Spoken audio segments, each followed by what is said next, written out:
Everybody loves the new game, Old World. Everybody wants to learn about how Adam, Pete, and Danny told me that Old World charm starts now. G'day, you spicy cabbages. Welcome to episode 59 of that Old World charm. I had to figure out what the number was for a minute there. My name's Adam Camilleri, and I am joined by the full triumvirate of the charmed one, Danny, the man meat mountain himself, McDavid. How you doing, brother? Oh, dude, it's so good to be here, Adam. The sweetest of meats. And the birdie boy, the Birdman, not from Birdman, or Birdman from Rick and Morty, a third Birdman, Peter the Falcon. Hello. Confused, but okay. You didn't watch Harvey Birdman? I did, but like I feel like we're in a weird place right now, my guy. I love you very much. Are you okay? He was an attorney at law, wasn't he? He was. He was an attorney at law. You could have. Where do you think you'd fit in with his firm, Danny? He's got that hippo guy, right? You got that thing I sent you? Yeah. Danny. I mean, it's true. No. Danny. We are here to do a episode mostly covering how there is a little bit of a divide in the. So I'm looking at a lot of lists at the moment. I'm looking at a phenomenal amount of lists. I love unpacking list construction, seeing what won, what didn't do so well. Like I'll look at a Warriors of the Chaos list that went 5-0 and won the event, and then I'll look at the next best Warriors of the Chaos list and see what the differences are to try and identify what did better and worse in the meta and things like that.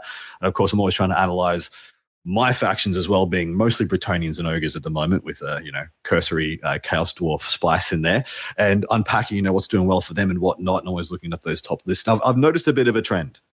So within that top bracket, those 4-1s or better, or what Falcon would commonly denote as T-Whip, which is a tournament in winning position, being as in. Actually, sorry, Peter, would you like to unpack what that is? Like, those are the ones I look for. The people who have a shot going into the last round of winning an event and what they are running. Yeah, I mean, you said it. That's what it is. Yeah. Tournament winning position was a statistic I created for 40K that gets used to this day. That kind of tracks the percentage of lists of a certain type that go like 4-0 before they get their first loss, or 3 wins and a draw before their first loss. Because generally, like in a GT or major event, like a 5 or 6 round event with 30 or more people, those are the lists that are going to like be like near at the top table or near the top table, and have the best chance at winning. Because like while smaller events, you can win early, lose early, and still win. Generally, like someone that goes 4-1 that loses their first match, they often will have an easier ride if you're using like Swiss style pairings. Right. So the submarine. Yeah, we call it taking the submarine, or getting sometimes in Australia we call it getting a bunny run or getting an easy run of it. And I don't even know where that term came from. It could be that's the term for the mechanical rabbit at the greyhound races. Probably. It's always at a set speed and tends to doesn't have to work as hard as the dogs. But anyway, of course, this is going to be a 2-part podcast. We've got a phenomenal amount of questions, very deep, very good questions from our Patreon group. We're going to be answering over on part 2. Come and join us, that Old World charm over on Patreon. And hopefully everybody is enjoying the lead up to this holiday season. But the topic of today's discussion, because I haven't actually mentioned it yet, is the divide between lists that I think are built for the missions and the lists that I think are built for the old style of play. So naturally, we had the first, 12 months of this game being played purely with our good old basic kill points. How many points of your opponent's army did you kill versus how many points of your army did you lose to them?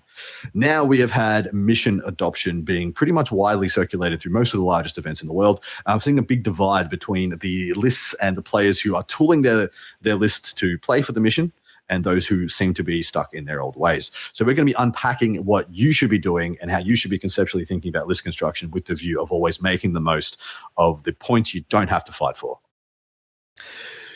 What do you boys think of this topic? Do you think this is a relevant one? And what have you seen that would lead us to a conclusion that this is a worthy thing to discuss at the moment? I mean, sometimes you see units in people's armies and you wonder, okay, so like, what's the purpose of that? if you're looking at it through the lens of this particular mission pack, right? Yep.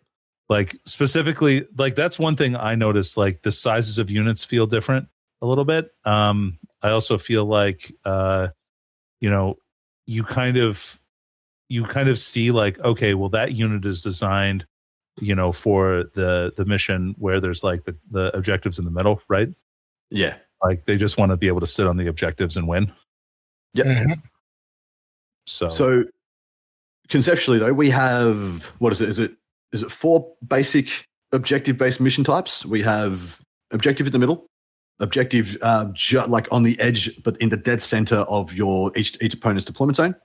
And we have baggage train, and then we have I call it the star, where we have the 2 in no man's land and the 1 in each deployment zone. Is there any others that I'm forgetting off the top of my head? Because I am just saying that off the top of my head. I mean, those are the main ones, but you like some events just do like domination, or they do special objective, like the one in the middle. But yes, like the standard, if you're pure objective and kill points, that's your setup. Do you think anybody's come to a conclusion on what the best like mission lineup is yet, or you reckon it's still formulating? I think there's a few mission packs that are like getting there. I mean, German Comp has its own mission pack that includes extra missions they've created with extra secondary objectives. Square-based events have like kind of their set now that they do for their events and that at TGX it's coming up. I'm not sure if anyone's got the perfect setup. The other thing to consider with like these events and what we're about to talk about is the fact that like if you play purely out of the MPG, secondaries aren't necessarily that important. They only get you so many points, right? So unpack that for us. Like what percentage are we talking about fighting for, and like how much credence do you give to it?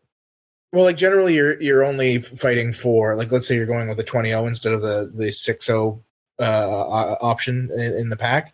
Like you're only fighting for like a third, well, not even, what am I saying, a third, like a fifth of your possible points. Like you still have like 80% of your points that you can get from just killing your opponent, right? Yeah. And so that's often something you consider, like when you're building lists. Like what we're talking about is events that have started to move more towards like bumping how much you get out of secondaries into a category where it is worthwhile. Yeah. Like the square-based events that they've been doing in Canada, for example, it can be up to a 6 to 8 point swing with objectives. You literally mentioned losing a game recently because of such a thing, right?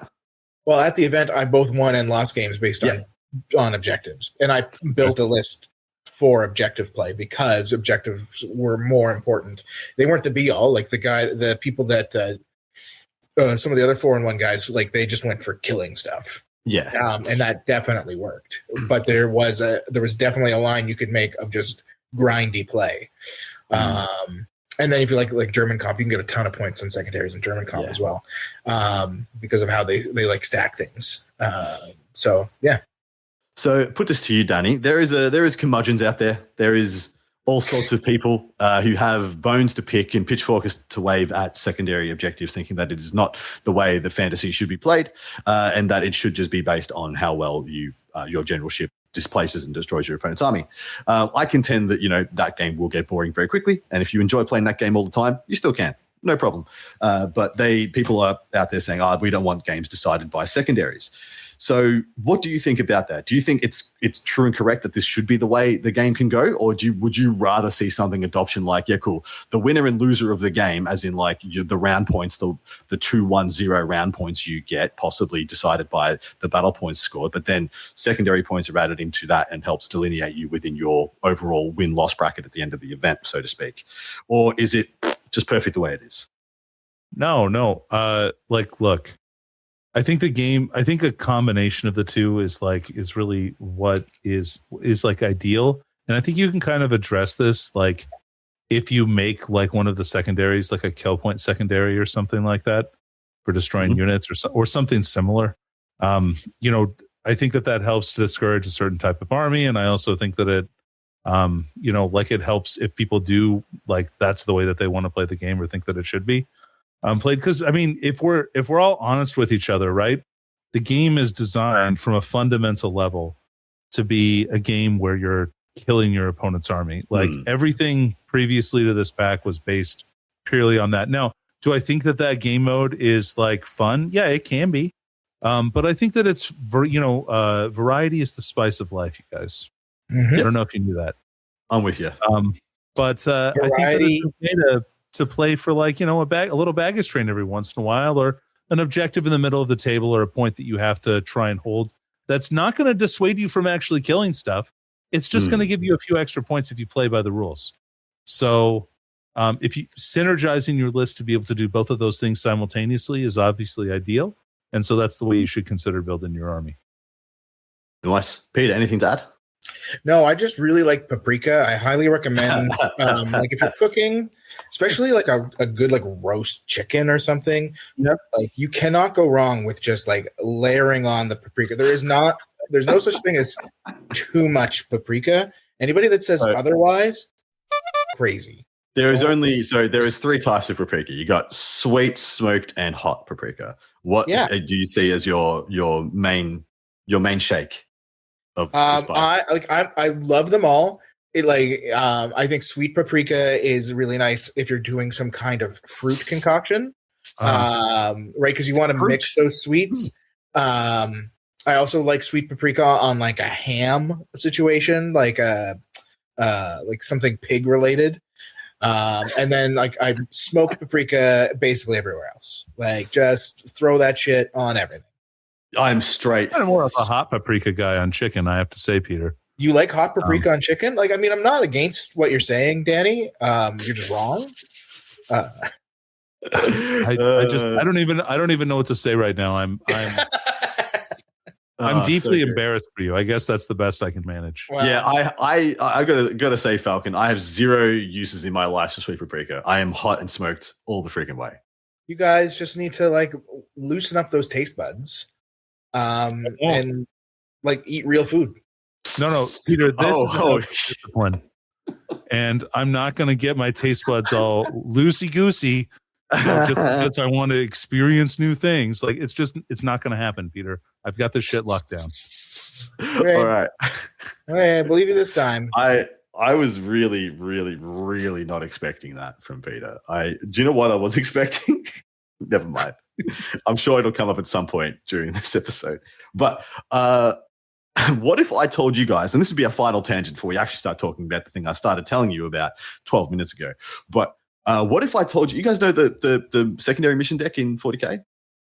Nope, never heard of it. Never heard of it. What if I told you? You know what? Let's pretend I haven't either. Adam, why don't you explain what it is? So it's a deck of cards that reward you with points in game should you achieve them. And there are various different things. You rip them off the top, you get X amount in different missions. Usually you get 2 active per mission. Actually, in fact, in 40K at the moment, you can only have 2 active at any one time. You can discard them if they're not scoreable. You can cycle them if they're impossible, stuff like that. Like if it's, have a unit in 2 different table quarters and you got 1 unit, cool. You piss it off, you draw another one. What if I said that I didn't hate that? What? Adam, are those randomly generated objectives, or can you stack the deck however you like? No, they're randomly generated. Man. Okay. You should, in fact, you should cut and shuffle your opponents for them and then hand them to them. But I actually don't hate the idea of a similar mechanic in our game. I do think if it was adopted, it would have to be very well curated because there are so many of it could not be pretty much any of the same cards, apart from like engage in all fronts, where I think like getting rewarded for points for having units in different like battlefield positions or in your opponent's backfield, stuff like that should be something a lot of armies are able to do on the turn of a coin. But there's other stuff like kill your opponent's general. You can't just like pull that and do it. With this, we don't have an agile game where you can just make these things happen unless you're Cathay and you have 19 cannon shots a turn, in which case sucks to be everybody else. But I don't hate the idea of I'm not saying cards are the thing. What I'm saying here is a progressive objective style that is more fluid, as in like the what you have to do turn by turn changes. Because one of the things I've always found about rank and flank games is that I walk up to the table and I look at my opponent's army, and generally speaking, I lock in how I'm going to play the game before deployment, and then I run through the motion of how well I'm able to employ how I believe the game is going to go for me to win. And I don't know. I'd love a game system. I'm not saying this should be adopted as a competitive standard or anything like that. Heaven forbid. I think that'd be wild. But having a game of rank and flank that just kind of every turn has a bit of X factor that changes every turn sounds exciting. Yeah. I think I think you brought up a key weakness of this too, Adam. And why it has to be very carefully and generally selected, in that because the game is so stiff, right? Correct. Once they kind of, it's hard to make things that happen on the fly in this game. So they have to be, I guess, they need to be real general, be in the middle of the table or have 2 units execute a charge move, stuff like that, or have a handful of units perform a march or whatever. Get off 3+ spells, crap like that. So basic things that will make you play a little bit different turn by turn. Because, like I said, have you guys found it similar with rank and flank games? Not saying that's how the game is at the moment, because I think the game's in quite a good place. But generally speaking, as soon as I see my opponent's army and the mission, within about 5 minutes, I've formulated how I think I want the entire game to go. Yeah, I mean, I think I walk up to the table and I think where I'm going to put my units a little bit, and then I kind of think where they're going to put their units, and then how do those interact? I guess, I do examine that for sure. Yeah, and then it's just me trying to execute as best as I can on that, which 100% is a very. We'll see if my dice betray me or not, kind of a thing. Oh boy, have you seen mine recently? Oh yeah. Oh my god. Yeah, Adam and I had a really fun Ogres versus Lizardmen game recently that was good for that. I got off a cannonball turn 1 that put 3 wounds on a slan. 4. Yeah, 4 wounds on a slan. The slan was on 1 wound left. 1 wound. And I'm like, just effing miscast, please. Just miscast. It proceeded to cast 16 more spells.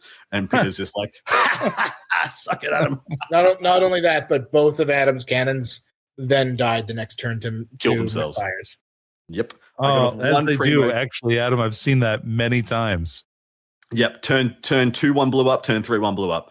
I had 1 good cannonball out of the four that I shot, and the other 3 did negligible. Killed a cold one night, whatever, and then dead. And I'm like, oh boy.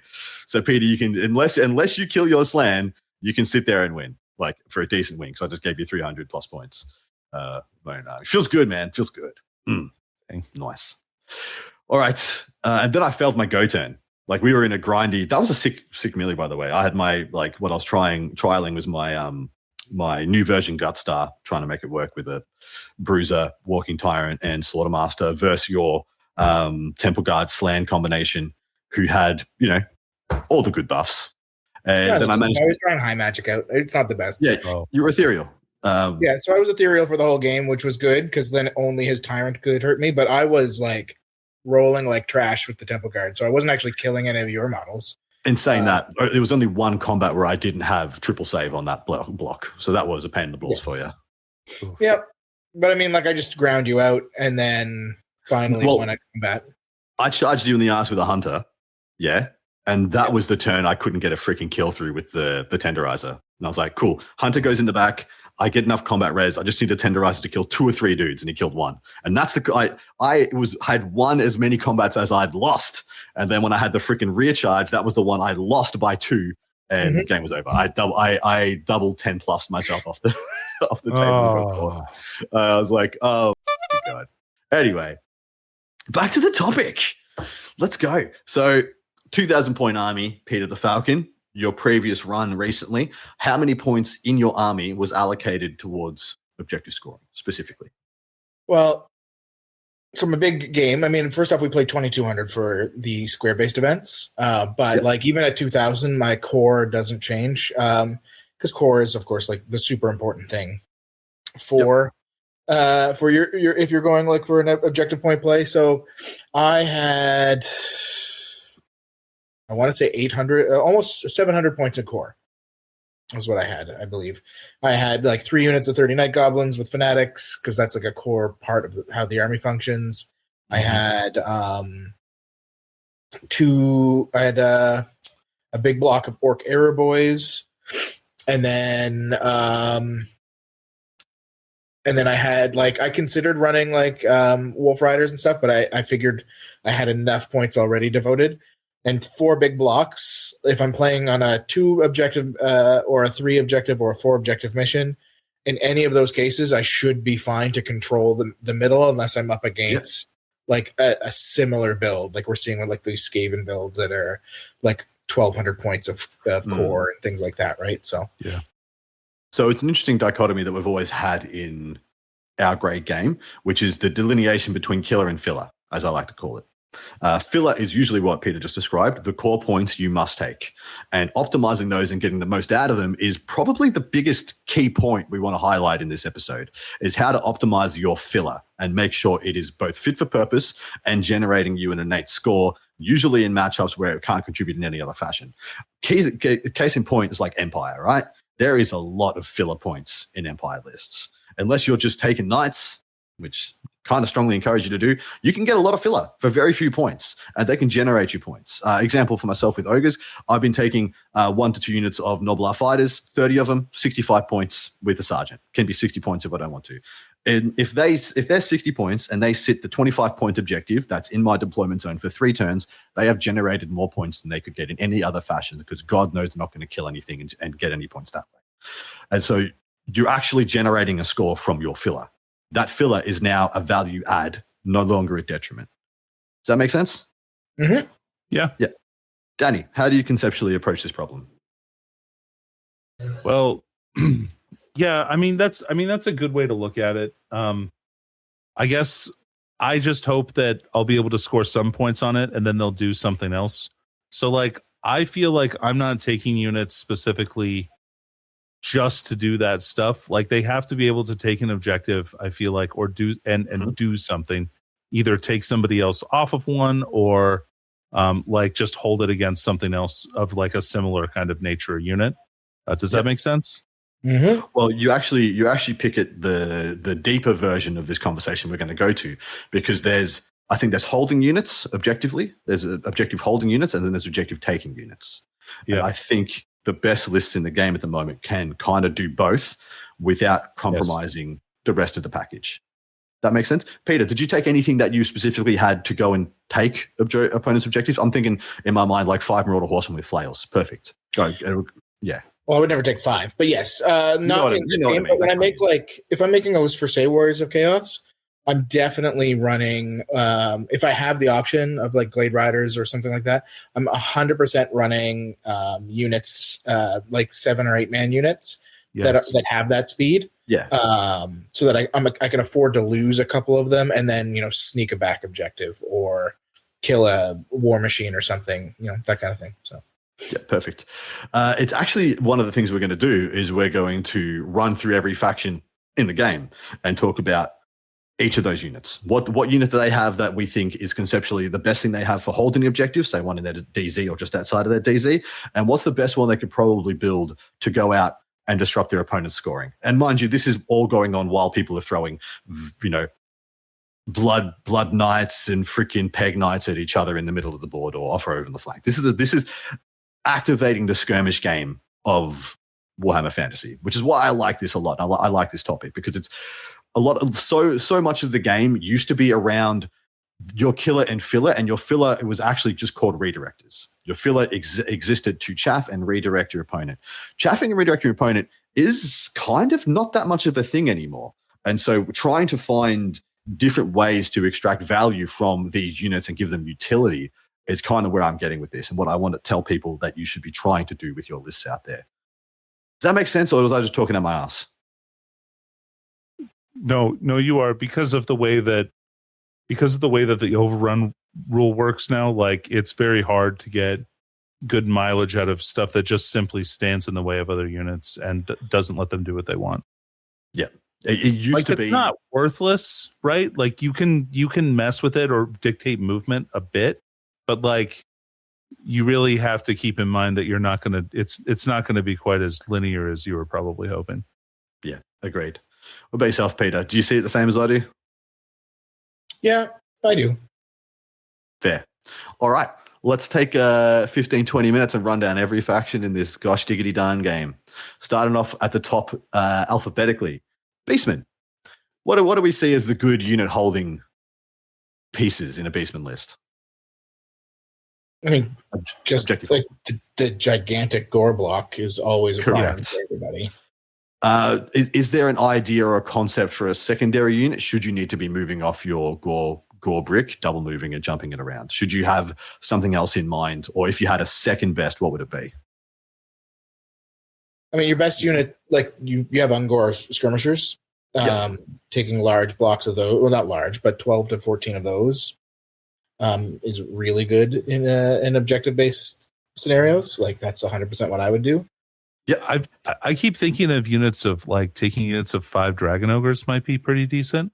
If they were like, and that depends on like what kind of gameplay you're using. If we're talking about objective holders, because Dragon Ogres aren't core, right? Oh no, yeah. Sorry, I was moving on to stuff that I can smash people off of. Oh yes. Sorry. Yes, yeah, you're absolutely right. That's a terrible unit for that. Don't take them for that.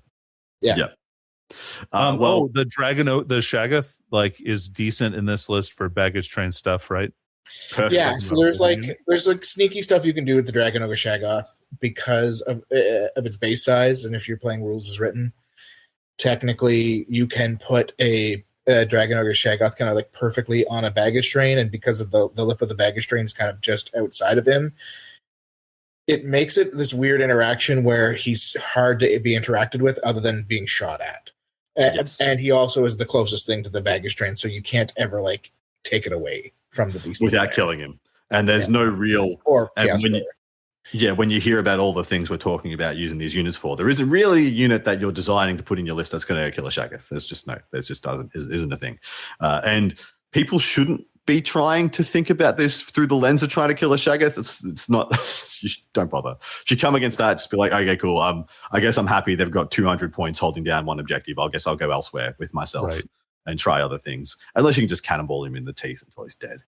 But I do love those options. That's good. So we've got just your Gores, or would you ever consider taking a small secondary unit of Gores to leave behind if you need to jump the brick out there and into the fray? No, that's what your Ungors are for. Yeah, I was going to say, what I mean. Bowman, right? Yeah. Like you're going to like that's not a terrible choice. Like a unit of 15 is not very many points. Yeah, and do you have the option to ambush them should you want to? If you think you're going to leave your big Gore brick at home most of the game and just throw out the Vile Tides, you ambush the other squad and try and use that for disruption. I mean, yeah. So you take, So like, if you're going to take a second Gore squad, which some people do, then you ambush them for sure. Yeah. And you make it very small in a skirmishing unit, and then you have your Ungor skirmishers that are like more backfield because they can hold extra Bray Shamans as well, and they shoot, and they have short bows which are broken, and they're just like they're great. I also like it for the bunker, like the evac bunker, where it's like, crap, I'm absolutely surrounded. I probably can't survive this. I didn't get enough buffs off. All right, everybody jump out of the brick. Everybody out the back. I like that a lot. All right, next up we have Chaos Dwarfs. This one is pretty straightforward, boys, but what do you think? Hobgoblins. Yes. Yeah, say it together. I thought you were going to talk about the blunderbuss brick. Goblins. Honestly, No. Yes. No. Hobgoblins. They are should be everything holding everything hobgoblins. And guess what? Hobgoblin Wolf Rider is the most likely thing to go and sling to go after an objective for disruption or killing a baggage train. Any other options do you think are out there? I don't think so. I don't think anything else moves fast enough to be a good disruption piece. I mean, Bull Centaur renders are just overcosted and not good enough. I mean, Shartax, so the single Bull Centaurs, they're good for disruption and baggage train killing, but that's about it. They're not going to hold anything themselves. So, I mean, do the Wolf Riders, the Hobgoblin Wolf Riders, do they have Impetuous? That is a great question. I pretty much haven't gotten around to playing much of them. They can have reserve move like off the cuff, and that's like they do, yeah. The only problem is you got to take a freaking character but the character makes that them is so slightly annoying. Yeah. The character does make them slightly better for these purposes, because when somebody looks at them and they're like, cool, I've got to shoot my way through 7 or 8 of them plus an adjoined character, it actually gets pretty tight on the over-under of like the one magic missile they've got available or the one misc, unit of bowman and stuff. Sure. I'm just quickly looking them I agree. up. You're all over it, mate. We got Wolf Riders. They do not. They have Backstab, Evasive, Fast Cab, Fire and Flee, Levies, Open Order, Skirmishes, Swift Ride. They actually have a good selection. Good selection of keywords. All right. Next up, we have Demons of Chaos. Say it together. Furies. Yeah. I'm sorry, I missed it. I'm apologize. I'm the worst. None of us said that together. You totally didn't. What are you using to hold objectives, Peter, in Demons of Chaos? Your big block of whatever, whether it's Plague Bearers or Bloodletters, or Pink Horrors, but most of those aren't that great. German comp Bloodletters are a little bit better because they give them +1 strength. So it's going to be square-based comp where you have just a whole bunch more points. Like all of them are great because they're basically effectively 3 points cheaper. Each one of them. So there's 2 armies here that we're going to be talking about, and the other one's the last one, where I think you can legitimately just play to not care about holding them yourselves, but just to make sure your opponent gets 0 points themselves, because you just take all the Furies and you just swarm the crap out of all the objectives and make sure they can never put anything on them of utility size, and try and make them use real units to try and hold objectives, because you scorched earth everything like that was under 150 points off the table with Furies immediately. I think that is a legitimate tactic you can do for Demons of Chaos. And it forces your opponent to leave points on the table, especially but you're right. When those lesser demons are so cheap, you kind of, what's 12 Plague Bearers really? It's actually quite hard to kill for the points, and you just jam it on an objective and forget about it. It feels pretty good. In square-based comp where you're getting where you're getting that 20% reduction, I'd probably take 40. True. But then you also consider the fact that Furies are also infinitely cheaper in that list, so you could also just take a lot more Furies. And that's what I meant. So there's options for sure. Yeah, the full Fury cloud. All right, and I think Furies is your disruption piece and your baggage train killer and your Dark Elves, Daddy. I was trying to think of this. I don't know. I feel like I'm always I'm playing such a fluid game because I'm usually only taking 1 block of infantry. And it's going to be some kind of a Death Star. Whether that's witches or I'm taking executioners or something like that. I think that those are both kind of valid, but then I'm not really I'm trying to take objectives with that unit. I'm trying to hold objectives with Dark Riders. Because they're so mobile, and they can be on objectives very quickly with infiltrate. Scout, and then also they're good at that.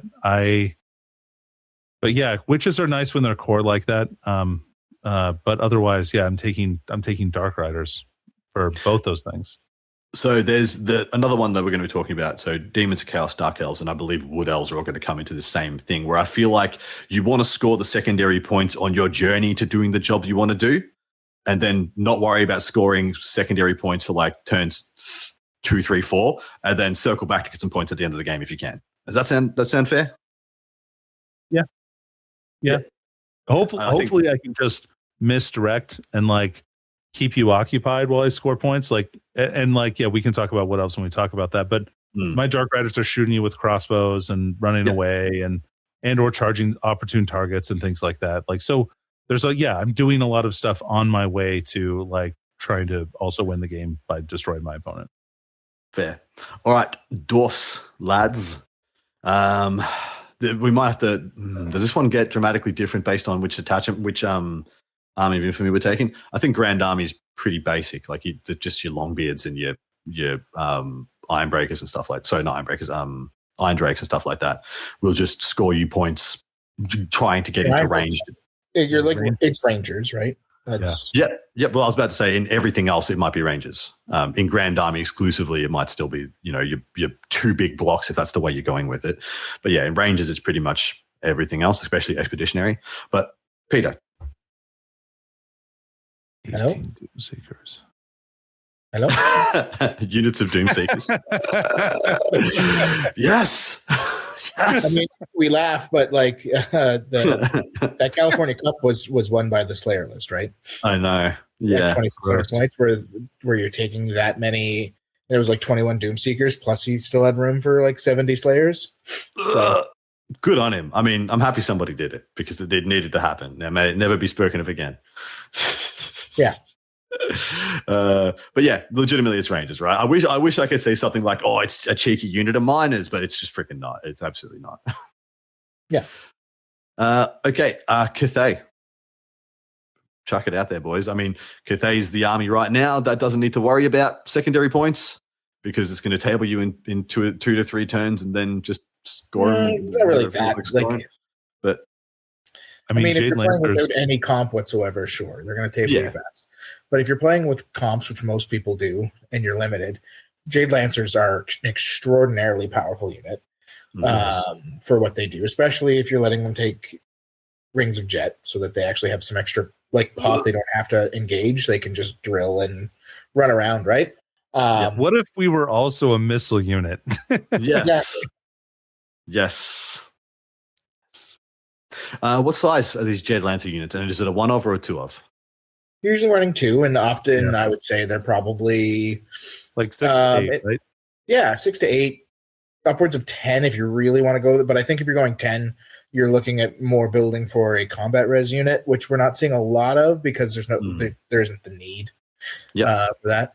And then a lot of lists are taking like a 14-man Jade Warrior list that you hold on your back objective. Yeah. And you give them the no-fly banner just to have the one shot of shutting down. And that's mainly for the mirror, right? So. Yep. Nice. All right. High Elves. This one's list dependent because Trace is probably just running as many Woodsman. the shitty woodsmen as possible since they're a very good scoring unit. They do a lot. And if you're brave and playing Seaguard, then you've got those. I agree with you, Peter. The woodsmen are so cheap. You can take your one, maybe two medium to large blocks and still have two smaller units to go do the skirmish plays, and they're very serviceable in all ways. 100% agree with that. What do you reckon about Grand Army, though? Is it just like Illyrian Reavers and then some Misk Bowmen for your backfield?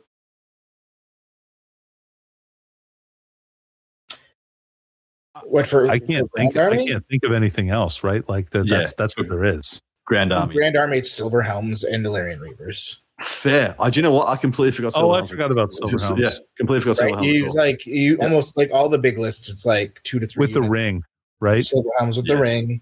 And then you've got probably 2 to 3 units of Illyrian Reavers, and that's that's it. That's what you do. Yeah. Yeah. It's so amazing to me that redirectors have gotten so bad we don't even see Great Eagles anymore, right? Yeah, we don't see them. Dropped off completely. Bretonnians depends on the list as well. Of course, if you're playing Exiles, you'll definitely be able to have just your core infantry boys, better men at arms with the Yeoman Guard, which you could take. I usually like to take a big unit of them though, so they're good for holding home. But I usually like to try and use them to disrupt more than score myself in my own personal games. In Errantry Crusade, you just have a small unit of Knights Dickhead that you just kind of run around. And they're a tweener. They can both score points for you and then, launch off to disrupt whenever you need to. But outside of that, of course, you always have your Peasant Bowmen. So I think Bretonnian's in a pretty good place for mission play, despite having so many power units as well still.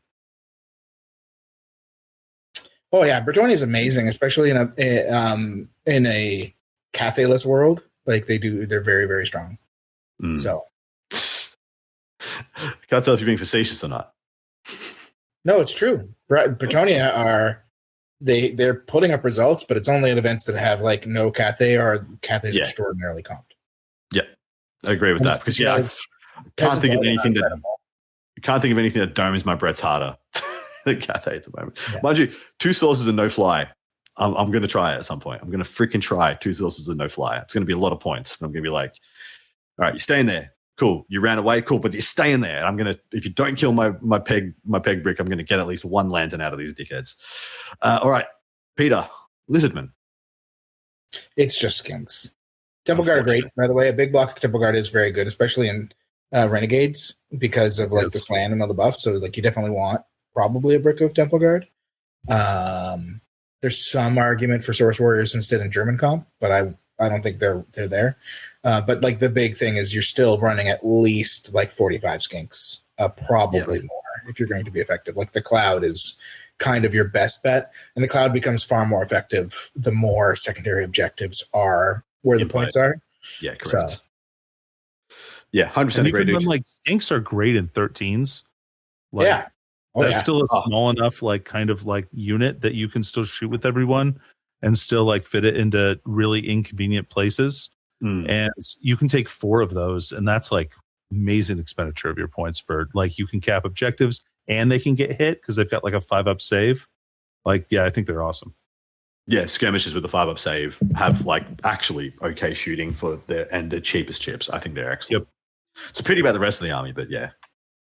Oh no, it is. It genuinely is. It really is a pity that it's now what we're going on 20 years where skinks have been the best thing about Lizardman, seeing as that's where they left off in 8th edition as well, and for all of 8th edition. Actually, what was their archetype in 7th edition, Peter?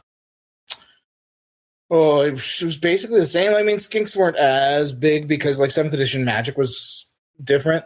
But like they were still like you still wanted Temple Guard and you wanted like salamanders were very good for a long salamanders time. Was just like always Buster, but bananas. Yeah. They were incredible in 8th, and they were probably arguably better in 7th. So yes, but yeah, 20 years on the Skin Cloud. It was so good. Ogres, I pretty much it when it was at its best. But I have recently experimented with trying to make Gorges feel good again, and they just simply do not. For 90 points, they're trash. So Gorges, I was trying to make use for my disruption pieces and baggage train killing, but they're just not worth it. So it's back to Saber Tusks and Noblars. Saber Tusks to go and disrupt and kill your other opponent's utility units and threaten their baggage trains, and Noblars to sit on your own. I do have more experimenting to do with ambushing hunters with various builds of new magic items. Slide into my DMs if you want to hear what I've got brewing over there. But so far it's okay. not full disappointment, not ready to throw the baby out yet like the Gorges. I brought 2 Gorges back into my list for 1 game, and I'm like, yep, back you go, back on the shelf, boys. Absolute disappointment machines. Anything else you guys think for Ogres? No. Wish I could say Vanguarding Yetis or something, but I just can't say that with a straight face. All right, Orcs and Gobbos, Peter baby. I mean, we've talked about it. Like, Night Goblins are absolutely ridiculous. Orc Arrow Boys, because of the change with Perry, they have a lot of play because now all of a sudden they're rocking a 4-up armor on close combat, and toughness 4. So that's really solid for a unit that can just like shoot and scoot as much as you want, and then engage when they need to. Black Orcs, always a fantastic unit. Yep. People still. I was thinking about those for Chaos Dwarves too, right? Yeah, Black Orcs are great for Chaos Dwarves. Yeah. Goblin Wolf Riders, like I want to love them, and I know some people do. The problem with Goblin Wolf Riders is like you have to pay. I find so many points to make them worthwhile, and they general and impetuous on them and everything else. Like it's just there's a bit too much of a mess there. So I think like you just kind of play your big blocks of Night Goblins, your big unit of either Black Orcs or Arrow Boys. And then the rest of your list is designed to kind of play the rest of the board control element. Because the Wolf Chariots and the Wolf Riders, great on paper. Impetuous is a huge knock on them given their low leadership, right? They have shit leadership, yeah. Terrific. Yeah, horrific. All right, Skaven. Yeah, Clan Rats and Storm Vermin are good. Yeah, I think if you're playing, if you're comped.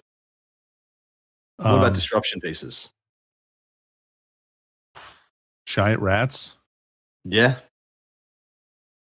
I was thinking Gutter Runners, but I don't know the state of Gutter Runners. Last I heard, it was bad. So I don't know if Renegades or anything or any other comp systems have done enough to make their ambushing units like a worthy inclusion again. No, I think they're still bad. Did we lose Peter?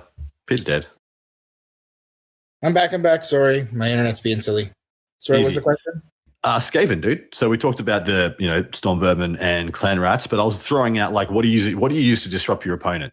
Like, is there a play for like gutter runners, night runners, any of that nonsense? Are there any of the ambush? Oh yeah, there's still definitely stuff there. The brass orb like silliness, I think it is, like, because it's the one template weapon that doesn't use the template rule.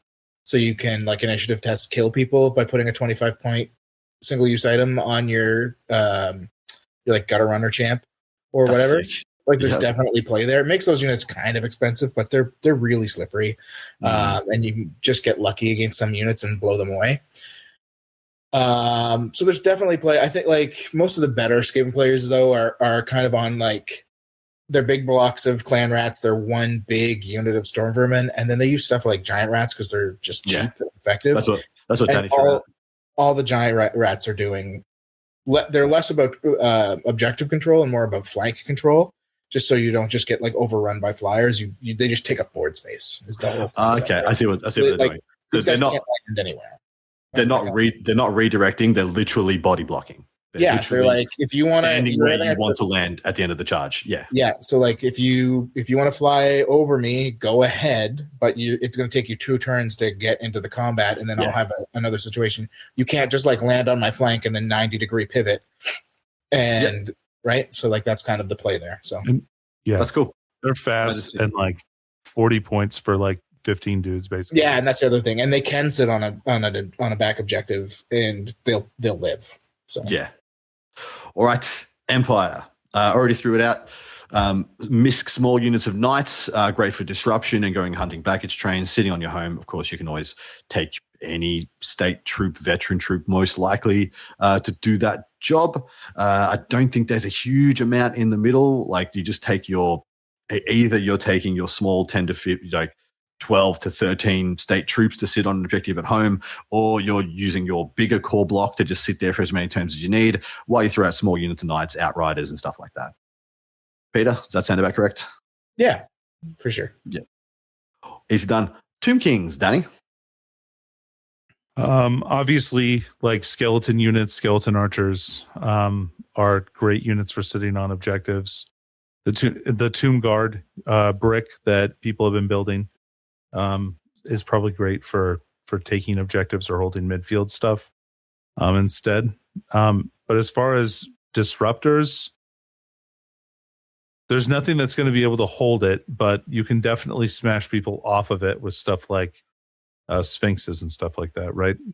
Yeah, I was thinking that they actually, in my mind, don't have good cheap disruption units for secondary points. Like I can't think of a small unit that they've got that will take my unit of 30 Noblars quickly off a point, so to speak. But you just throw you got enough sphinxes and like scorpions and nonsense, you'll just do it anyway eventually, right? Is that what you're thinking? Yeah. What do you reckon, Peter? No, you guys nailed it. I really have nothing to say about that one. Yeah, fair. What do you have to say about vampire counts? Much of the same? I mean, yeah, like vampire counts, it's obviously Graveguard. Yep. Or your key block. And then zombies. And then you kind of, the rest doesn't matter. There's some people, playing with ghouls because of the skirmishing option as like a more a faster unit rather than trying to grind your opponent down from mid to late game. Playing a ghoul scenario so you can hold objectives early or protect characters a little better.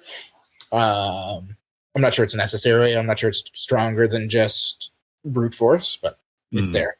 Well, it seems to me like our two undead factions are doing the inverse of what I was talking about with Dark Elves, maybe Chaos Demons, and what I believe is Wood Elves, where they're not investing in stopping their opponent from scoring. They just have a belief in their own strength and grindability of the game. They're just like, I'm going to score my own points. You can score yours as well. And if we go tit for tat and we both score, the 125-ish potentially, I guess I'll probably win anyway because I'll grind enough points to be in the lead. So they're looking maybe to more even out the secondary points and not having be a factor one way or another. I mean, yeah. I mean, what else are kind of just conceptually spot, right? Look, so they pay such a premium for some things that aren't that great. So. Well, we're going to get to them in 2's time. Sticking with you, Peter, Warriors of Chaos.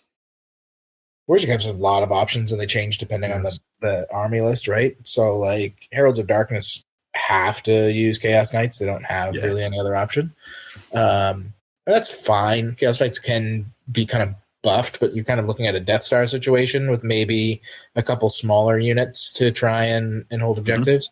I don't like Heralds, period, and they're worse when you get objectives into play. Wolves of the Sea, though, we talked about them previously on shows either on the Patreon or like they play an amazing objective game. With Marauder Horsemen being like a solid option for speed, and then just like Marauder Berserkers, especially now that they can be toughness 5. Like there's a lot of power there to putting a bunch of them in ambush and just hopping on the board from every which way and grabbing objectives and punching people in the face. And there's also like something to be said for just taking 40 Marauders and either putting them in ambush or starting them in the middle of your board and just being like, this is a lot of guys that I don't care so much if they die, and I'll hold stuff for the first half of the game with them. And then for like standard Warriors of Chaos, for a long time it was like you played Chaos Knights and you played like Forsaken, and that was your game. And now I think because of the updates, Warriors of Chaos have come into their own finally. Like vanilla Warriors of Chaos I think are quite solid with the +2 initiative chaotic trait. So I think they become like your like just an incredible backstop unit. And then you can mix it up with those Marauder Horsemen once again as your darts, like 7-8 man darts of Marauder Horsemen with flails that you protect, give them skirmish and just kind of protect them with the terrain, and then shoot them out to steal an objective or smash a whatever you need, right? So glass cannon style, I believe. And you're saying that about the Warriors of Chaos more because people have been forced into adopting them because you now can't do the Marauder plus Sorcerer bunker as well anymore. But the Warriors of Chaos are obviously looking a lot better regardless. But yeah, at a bit of a points premium. What size do you see that unit being now? Or what size are you seeing? For what, sorry? The Warriors of Chaos Warriors. Oh, I'm not seeing it yet because it's new. But you and I tested the game, and I think I had 24 in the unit. It's 24 or 22, and it was good. And I feel like you don't want to go less than 20 because it's, even though you're rocking that 4-up armor and you're a 3-up in close combat, you still just lose guys. Right? Like I think I lost more guys in our game that we played to your just stupid Bretonia horses than I did to anything that should have killed my guys. Right? Yeah, they kicked the shit out of you. My knights, though, they suck. Your knights suck dick, but like the horses, the horses themselves, you horse hammered me pretty hard to make it an even fight. And that's just how the game is. So like, I think like a unit of 20 to 25, it's a steep investment. But you don't have to put characters in that unit. Like I went all in. It's self-sufficient. A unit of 20 Chaos Warriors is gonna slap a lot of shit now that you're getting them at initiative 6 and you're getting this like 3-up armor save. So their grind is going to be like super real, and they have enough quantity of quality attacks that they actually will win grinds versus Warriors of Chaos. Tomb Kings and stuff like that as well, which is pretty exciting. All right, last one, Danny Baby, take it away. Wood Elves. Yeah, so Wood Elves, you have actually pretty good holding units because you have units that can sit on your baggage trains, sit on objectives in the middle that have bows. So unless the opponent does something, not only are you doing some nominal damage to them with arrows, or a lot if you Plague of Rust them, but you're also getting to score points on secondary objectives, which is pretty nice. Also, a lot of those units have like feigned flight or are able to rally or are evasive and that kind of stuff. So you can kind of stay out of some weird situations with that potentially. And then you have Glade Riders, which are another great choice. A really fast unit that can either take objectives or, with reserve move, kind of move around the enemy and hold the line. Because again, they have bows, so they can also be doing that other thing. Yep. All right, that Ripu wraps us up for every single faction that we have run through. Of course, this isn't a one-size-fits-all. Every faction will have a different amount of points they can set aside or within the flexibility of their points once they get to a competitive level list that you can really set aside to do these kind of things. And that is just an absolute sliding scale depending on what your faction is and et cetera, what's in your freaking core, most likely.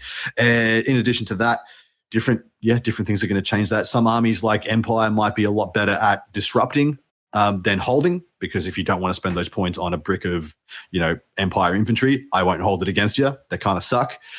So if you want to spend all those points in going null and playing a full disruption play, you can do that instead. And there's a lot of different levers you can pull therein. Every faction, depending on your archetype, might be a little better at just holding and trying to hold more points on the board than your opponent, or just trying a full disruption play, like I mentioned, like with that Fury Cloud for Chaos Demons. But gentlemen, anything else we would like to say before we check out and head over to part 2? I love you guys. Same. And he didn't mention Nicole Kidman once. You've been listening to That Old World Charm with those charming chaps Adam, Danny, and Peter the Falcon. Thanks ever so much. Cheerio.